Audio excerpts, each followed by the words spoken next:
let's move on to something that I think we can all probably agree on.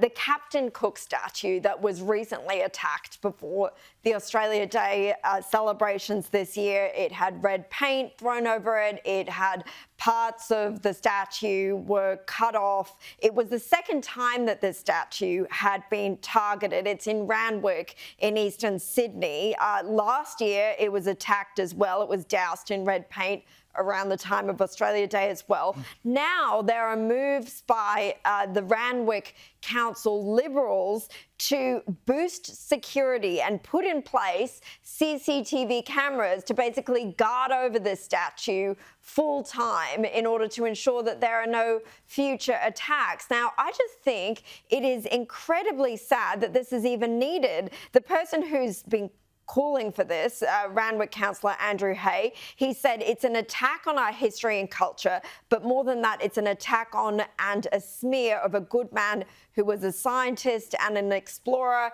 And he goes on to just point out that, you know, Captain Cook was 16 years, came 16 years before the colony was even formed. He wasn't a colonialist, he was an explorer. These people don't even get their history right. But isn't it just pathetic that we have to actually set up cameras to protect statues now? It is pathetic, but the reason it's so pathetic is because we've got such pathetic people in local government.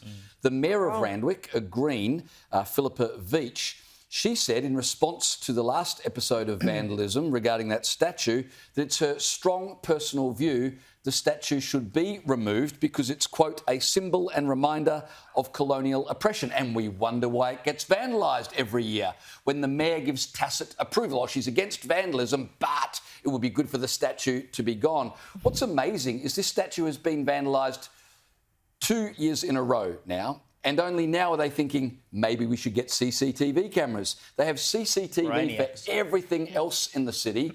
Why not for statues that are historic, that are supposed to remind us of our history and be a gathering point for Australian culture? But of course, this probably won't get through because it's only the Liberal councillors who are calling for it.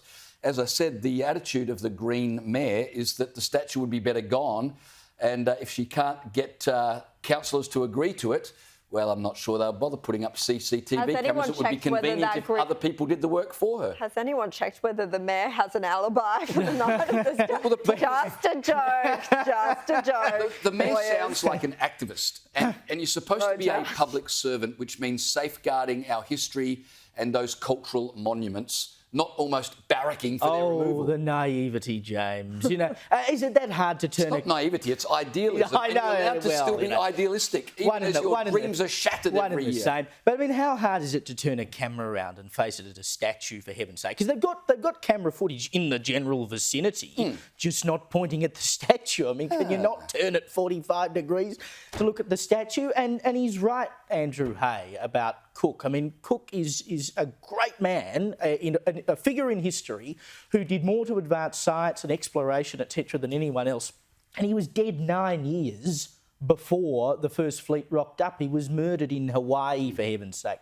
So as you said, Caroline, they don't understand their history. But of course, we talked recently about the idea of having a specific offence for vandalising or attacking a place of worship, because it is an attack on one's identity, it's an attack potentially on one's nationality, etc.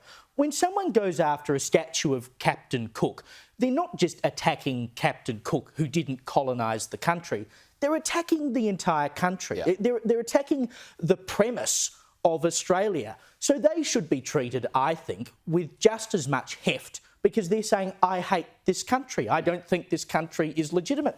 So if you can go around with impunity, as they seem to, cutting down these statues, throwing red paint on them, etc., we should have tough laws to come down on them and say, no, actually, this is going against your country.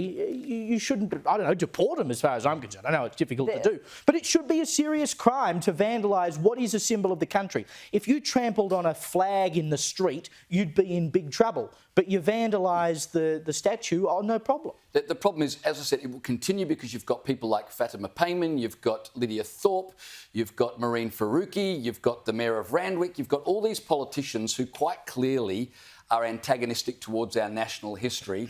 And little wonder activists are encouraged to do things like that.